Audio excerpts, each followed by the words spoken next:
Outre le pouvoir de la dynastie Bongo, l'avènement du général de brigade Brice Clotaire Oligui Nguema à la tête du Gabon a également signé la fin du règne factieux, illégal et séditieux de Marie-Madeleine Boronthio à la tête de la Cour constitutionnelle. La belle-mère d'Ali Bongo a fait ses adieux à la vie publique lors de la cérémonie de passation de charge avec son successeur qui a eu lieu mercredi dernier, occasion choisie par Marie-Madeleine Boronthio pour faire le bilan de son passage sur le trône de la Haute Cour. C'est sans pudeur, sans retenue et sans honte aucune que celle qui a volé consciencieusement plusieurs élections au peuple gabonais pendant plus de 3 décennies a fait son bilan supposément élogieux. Élogieux, paraît-il, en raison de la sagesse des décisions de justice qu'elle a rendues. Elle dit « Nous partons d'ici, comme vous le constatez, je ne pourrais pas vous égrener tout ce qu'on a fait. Non, on a beaucoup fait en 32 ans.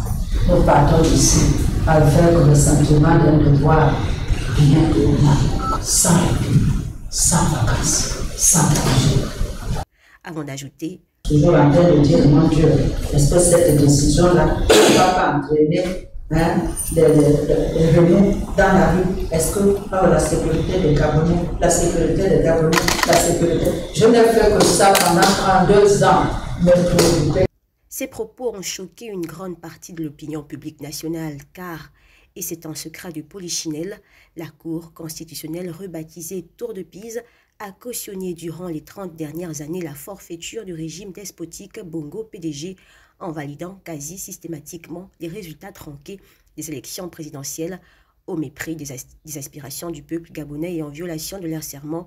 Les juges constitutionnels ont choisi de se ranger derrière une tyrannie pour satisfaire leurs intérêts bassement égoïstes.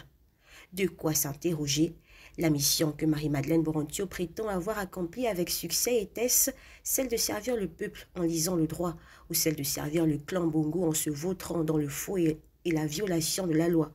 Lorsque Marie-Madeleine Boronthio prétend avoir agi pour la sécurité des Gabonais, a-t-elle conscience que plusieurs de ses compatriotes sont morts pour contester les résultats électoraux tronqués qu'elle a toujours validés au bénéfice de la dynastie Bongo? Marie-Madeleine Boronthio invoquait-elle le Seigneur pour la pérennisation du système Bongo PDG et ses affidés ou pour le bien des autres Gabonais condamnés à l'extrême précarité? Priait-elle pour ces retraités incapables de toucher leur pension?